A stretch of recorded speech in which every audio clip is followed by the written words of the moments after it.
tarde a todos. Boa tarde. Mais uma vez, né, a gente tem uma abertura que não foi combinada, né, e que acaba tendo tudo a ver com o que a gente vai conversar um pouquinho hoje. Eu gostaria novamente também de avisar, de falar para vocês, né, que vocês não esperem uma palestra, porque palestra é dom. Eu acho que eu não tenho esse dom, né? Eu acho que o meu dom é simplesmente ser um pouco organizada, e aí eu reúno, fala de um, fala de outro, leitura daqui, leitura dali, e tento organizar tudo isso de uma forma que fique mais claro e mais fácil para a gente refletir, né? Então, eu os convido a estudar e a refletir.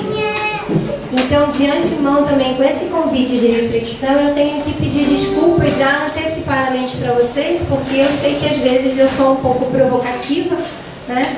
E que às vezes eu acabo dando a impressão que estou puxando a orelha. Não é puxando a orelha, não, é fazendo provocação, né? Para que vocês reflitam. Não tem reflexão que a gente não fique incomodado, né? Porque nós estamos no nosso conforto, na nossa zona de conforto. Estamos tranquilos, vivendo a nossa vida na nossa zona de conforto e de proteção, porque a gente se protege, né? E enquanto a gente está nesse conforto e nessa proteção, vem alguém e dá catucada na gente, não é muito agradável. Então eu sei, né, que às vezes a organização desses estudos que vão levar à reflexão vão tirar a gente da zona de conforto. Então, de antemão, eu peço desculpas para vocês, mas eu acho que a gente precisa disso. Se a gente não reflete, a gente continua ali naquela zona confortável e continua ali do mesmo jeito. E o tempo passa e a gente fica parado ali naquela casca, né? Então, que a paz do Mestre nos envolva e nos abra essa percepção e esse poder de refletir que todos nós temos, né? Dias antes de ser crucificado, Jesus sobe ao Monte das Oliveiras, com ele e seus discípulos. O tempo estava se esgotando e tanto havia ainda a ser ensinado. Disse-lhes o Mestre: o Senhor age como um homem que, tendo que fazer uma longa viagem, chamou os seus servos e lhes entregou os seus bens. Deu a um 5 talentos, a outro 2 talentos, e a outro deu 1 talento, a cada um segundo a sua capacidade. E então imediatamente o amo partiu. O que recebeu 5 talentos foi-se e com eles começou a negociar, ganhando outros 5 talentos. Da mesma sorte, o que também recebeu 2 talentos ganhou outros 2, também conseguiu multiplicar aquilo que o seu amo, o seu senhor, havia lhe ofertado.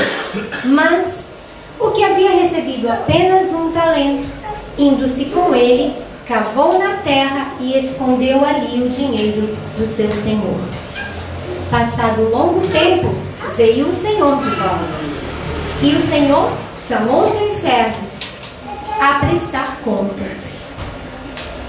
O que havia recebido 5 talentos apresentou-se, dizendo: Senhor, tu me entregaste 5, eis aqui teus 5 e mais outros 5 que lucrei. Respondeu-lhe o amo: muito bem, servo bom e fiel. Já que fostes fiel nas coisas pequenas, dar-te-ei a intendência das grandes. Entra no gozo do teu Senhor. O que havia recebido 2 talentos, disse: Senhor, tu me entregastes 2 talentos. Eis aqui tens outros 2 que ganhei com aqueles. E o amo respondeu: servo bom e fiel, pois que fostes fiel em pequenas coisas, dar-te-ei muitas outras. Entra no gozo do teu Senhor. E chegando o terceiro servo, aquele que havia recebido 1 talento, disse: Senhor, sei que és um homem severo, que ceifas aonde não semeastes, e que colhes aonde não espalhastes. Então, temendo, com medo, escondi o teu talento na terra. Eis aqui, tens de volta o que é teu. O Senhor então lhe diz: servo mau e preguiçoso, sabias que ceifo onde não semeei e que recolho aonde não espalhei? Então devias logo ter dado meu dinheiro aos banqueiros, e vindo eu, teria recebido certamente com juro o que me pertence. E o amo continua: tirai-lhe, pois, o talento, e dai-o ao que tem 10 talentos, porque a todo que já tem será dado mais, e eles terão em abundância. E o que não tem, desse tudo será tirado, até mesmo o que parece que tem. E seja esse servo inútil lançado nas trevas exteriores. Ali haverá choro e ranger de dentes. Jesus prestou esses ensinamentos aos seus discípulos, então, pouco antes da crucificação. Está lá em Mateus, capítulo 25, versículos 14 a 30. E como vocês sabem, as parábolas, elas são sempre... a característica delas, né, é que elas são sempre figuradas. Elas são adaptadas. Jesus adaptava os ensinamentos à vida da época, ao que aquele povo poderia entender, né? E eles entendiam então daquela forma. E para nós ficou um pouco difícil. Então o que nós vamos tentar aqui hoje estudar, né? Analisar e refletir sobre essa parábola, que é a parábola dos 10 talentos. Então, quando Jesus fala, né, para aqueles seus discípulos sobre o Senhor, a quem Jesus se referia? Quem era o Senhor? O Senhor? Jesus, Deus. Deus. Jesus, então, falava que o Senhor, Deus, ofereceu aos seus servos, antes de viajar, talentos, né? E quem seriam esses servos? Quando Jesus se referiu aos servos que foram chamados por Deus, esses servos somos nós, é a humanidade, né? Então somos chamados por Deus e ganhamos deles talentos.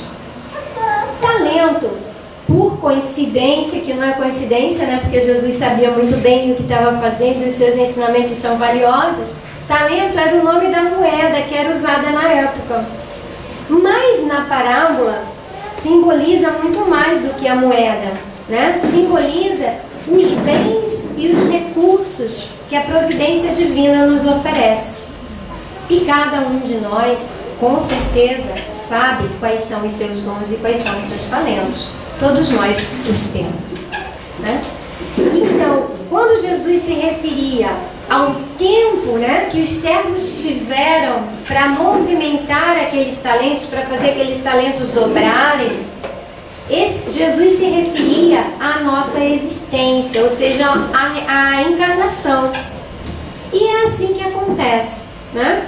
Porque nós somos chamados e recebemos talentos e reencarnamos. E a cada vez que reencarnamos, nos são ofertados mais talentos e novos talentos. E para que tudo isso? Para que a gente possa evoluir. Servo bom e fiel. Você que fez com esse pouquinho que eu te dei, fez isso dobrar? entra no gozo do teu Senhor. Vai ganhar mais alguns talentos, né? Vai receber um talento extra para você continuar a progredir. Sempre a bondade divina, né?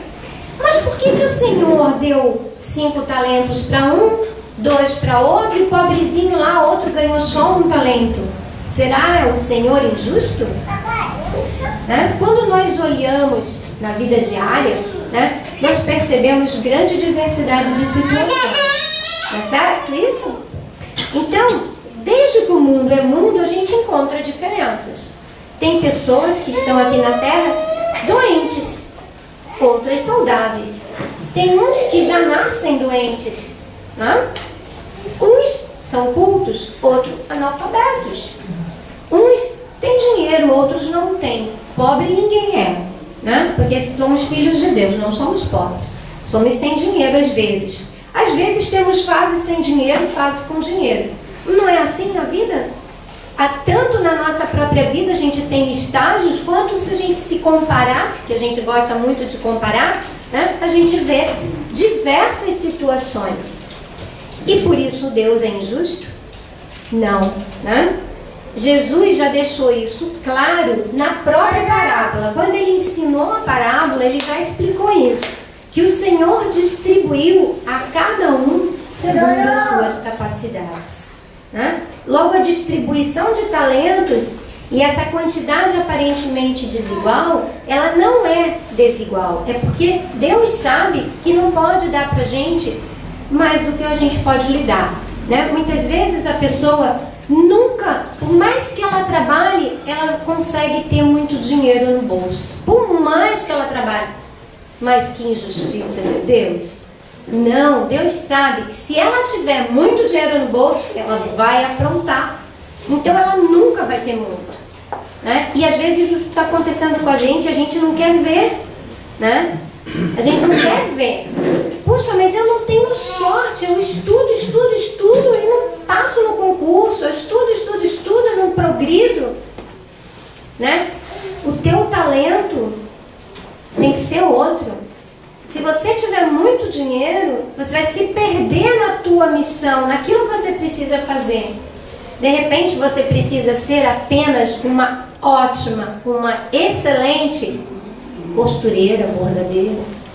Que normalmente as pessoas falam, é uma coisa tão simples, não precisa de estudo, mas precisa de outro dom, de outra habilidade. E quanto que a gente precisa, né, dessas pessoas com esses dons aparentemente simples, mas tão especiais, tão lindos, né? De fazer bordados, de fazer coisas bonitas que agradem a nossa vista, né? Pronto, é assim que acontece. Não é injustiça, é assim que tem que ser, né? Então Jesus deixa isso bem claro no próprio ensinamento da parábola. A cada um vai ser dado segundo as suas necessidades, segundo as suas capacidades, e vão ser dados talentos diferentes, né? E por que mesmo que acontece isso? A gente é regido por uma lei, né? A lei de causa e efeito. O que estamos plantando hoje, colheremos amanhã. A missão que recebemos hoje, ela foi determinada pelas nossas ações pretéritas. Então, que a gente possa, em vez de reclamar, que a gente possa, não digo também se conformar e cruzar os braços, né? Mas que a gente possa refletir sobre a nossa situação.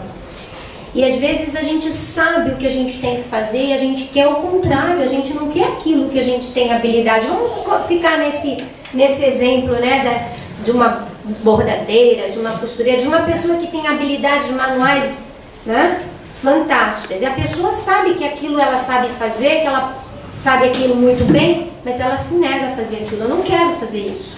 Eu quero sair dessa vida, eu quero mudar dessa vida. E se ela aceitasse aquilo e produzisse coisas lindíssimas, talvez ela tivesse tanto a riqueza material que ela quisesse, que ela quer, mas ela quer fugir daquilo, né? Ela quer fugir do seu dom, ela quer fugir do seu talento, né? E a gente não pode fugir do nosso dom e do nosso talento. Enquanto a gente não desenvolver o dom e o talento que a gente tem, o que a gente está fazendo? A gente está desperdiçando o presente divino. A misericórdia divina nos dá um presente, a gente diz, isso eu não quero. Igual uma criança teimosa batendo o pé. Né? Eu não quero fazer isso. Eu quero fazer aquilo que eu acho que é importante. Né? Porque se eu for bordadeira, ninguém vai me ver, ninguém vai me dar valor. Eu quero ser alta funcionária do governo, eu quero fazer prova e passar lá na prova.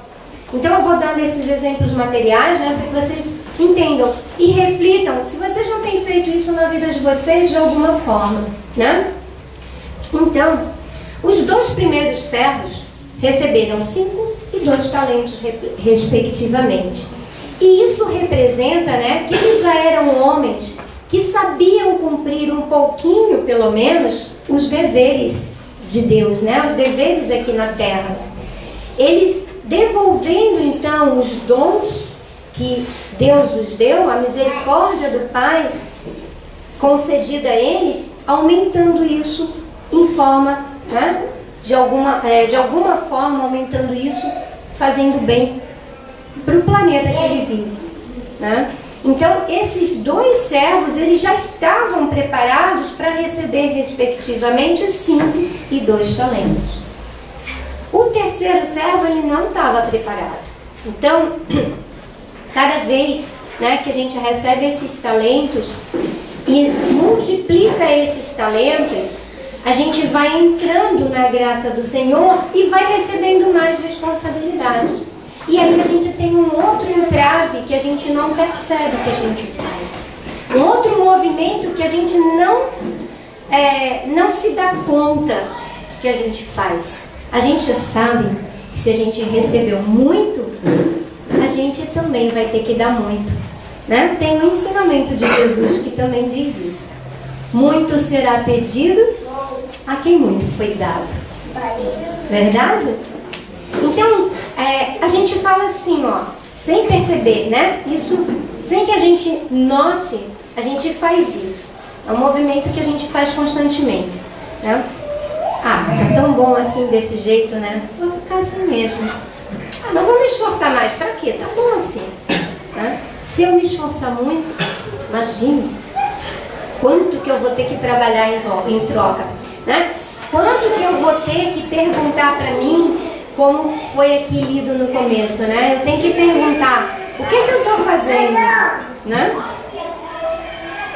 Então, esse servo que recebeu um talento, ele, por medo, ele deixou o talento improdutivo, né? Por medo das vicissitudes da vida, ele esconde o talento debaixo da terra, na ociosidade. Ou então ele se deixa dominar por outras criaturas e ele perde a oportunidade de multiplicar o seu talento. Ou seja, ele perde a oportunidade de multiplicar as suas próprias potencialidades intelectuais e espirituais, né? Ele perde a oportunidade de desenvolver as suas virtudes. E é por isso que Jesus ensinou: quem já tem vai ter mais ainda, mais vezes. Se você multiplicou os seus dons, você vai ganhar mais dons, né? Porque você vai estar preparado. O que a gente nota? Quanto mais a gente faz, quanto mais a gente produz no bem, mais a gente recebe pra gente mesmo, né? Mais a gente faz, mais a gente dá pro próximo e mais a gente recebe. Deus é tão bom e a gente não percebe, né? Então aquele servo que não se esforçou, ele falha, ele perde o tempo. E diz a parábola: será jogado nas trevas exteriores, onde haverá choro e ranger de dentes. E Jesus não disse isso uma vez só, não, né? Na parábola do festim das bodas, que a gente também já estudou, o rei, aquele que não se apresentou bem vestido à festa, também teve a mesma ordem do rei, né?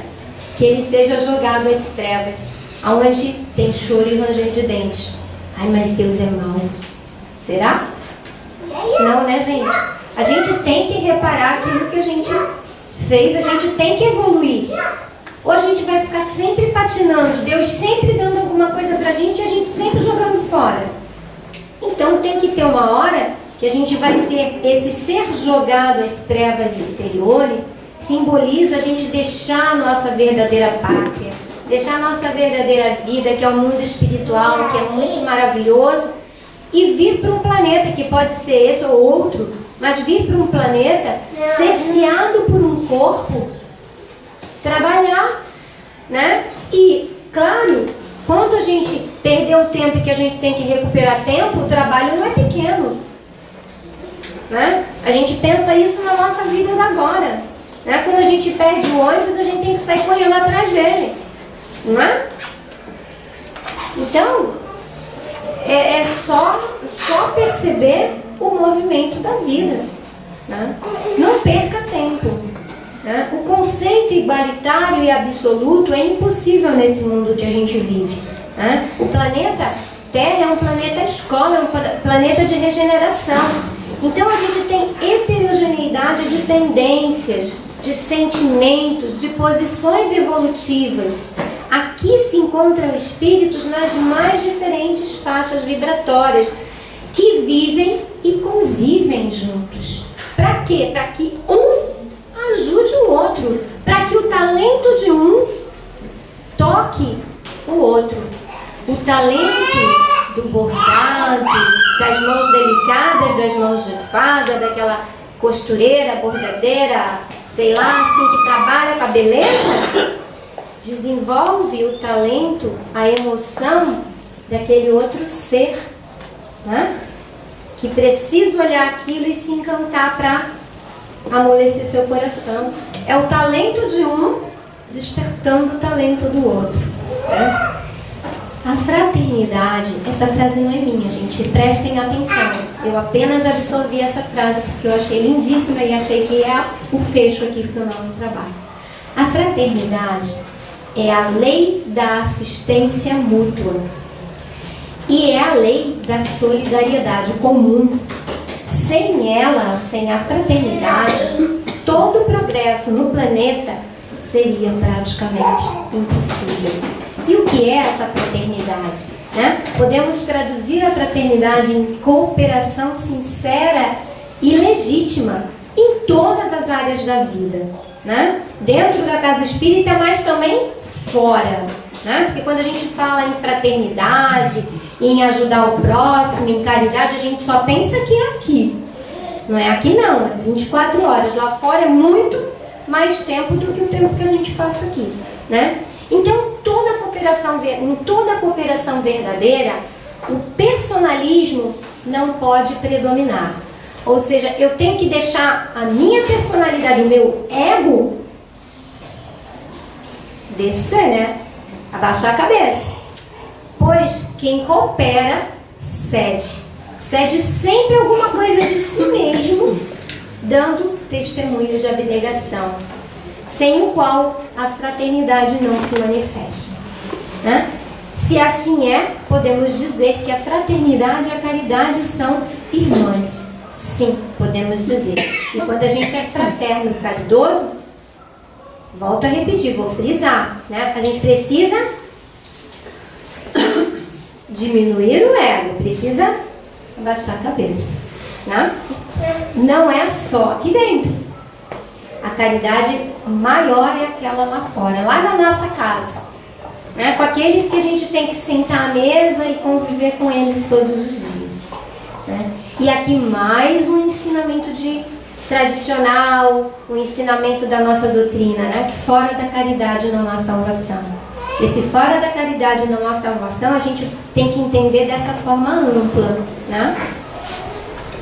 Não é só aquela caridade que a gente pensa que é tirar um dinheiro e dar para o outro, que, né? Simplesmente para eu poder botar minha cabeça no travesseiro e ficar tranquilo que eu fiz alguma coisa. Essa não é a verdadeira caridade. Essa não é a caridade, né? Então nós, infelizmente, vamos ter que catucar vocês e deixar de semana, né, um exercício de reflexão. Como temos negociado com os nossos talentos? Temos aumentado os nossos talentos ou enterrado? Tendo recebido um corpo perfeito, um cérebro saudável, tantas outras coisas, né? Podemos dizer que somos os servidores que recebemos 5 talentos, 2 talentos ou 1 talento. Já recebemos pelo menos 5 talentos, né? Então, temos multiplicado esses talentos, essas dádivas que o Senhor nos dá. Nós já reconhecemos, às vezes a gente se nega até a reconhecer quais são os nossos talentos e essas dádivas. A gente não quer saber. Isso é muito comum com relação à mediunidade. Eu, médium? Não, nem pensar, não quero, não sei, não gosto, não tô nem aí. Hã? Pensa, pode ser um talento que você tenha. Não recusa o talento que você está ganhando, né? Apenas reflete sobre ele. Temos sido realmente fraternos e caridosos, essa fraternidade e essa caridade que surte efeito, né? Essa que diminui o ego, que abaixa a nossa bola, né? Nós temos realmente sido caridosos conosco mesmo? Muitas vezes nem conosco. E com o próximo, então, pior ainda, né? Então, reflitam, por favor. Não é um puxão de orelha. Eu estou escutando isso. Eu estudei isso. Isso veio na minha mão para estudar, né? Quem será, né? Então, nós não sabemos quando o Senhor irá nos chamar para prestar contas. A gente não sabe quando Ele vai voltar e vai dizer, vem prestar contas, sabemos? Pode demorar. A gente espera que demore muito para todos vocês. Mas pode ser amanhã, pode ser hoje. No final do dia. Não? E estamos preparados para prestar contas? Como vamos chegar frente ao nosso Senhor, ao nosso Pai da vida? De que maneira estamos usando o nosso tempo, a nossa inteligência, as nossas possibilidades, os nossos dons? Amar a nós deve traduzir-se no esforço de autoeducação, de observação, de reflexão, de obediência às leis divinas, de perseverança, de fé, de desejo sincero de arrependimento, enfim, né? Porque aquele que se ilumina, ele cumpre a missão da luz. Aquele que se ilumina, ele brilha para ele próprio, mas ele brilha para todos os outros, sem distinção, bons e maus. Ele não brilha só para quem é bom, como o sol não brilha só para quem é bom. O sol brilha para todos, e aquele ser que se ilumina, ele faz bem para si mesmo, mas ele faz bem para todos que estão perto dele. Não importa, né? Não há julgamento, inclusive, quando o ser se ilumina. O amor é a lei própria da vida. E sob o seu domínio sagrado, todas as criaturas e todas as coisas se reúnem ao Criador, né? Dentro desse plano grandioso de amor universal. Então, todos os seres, em todos os lugares deste e de outros planetas, sejam felizes, que haja paz e boas reflexões para o final de semana. Muito obrigada.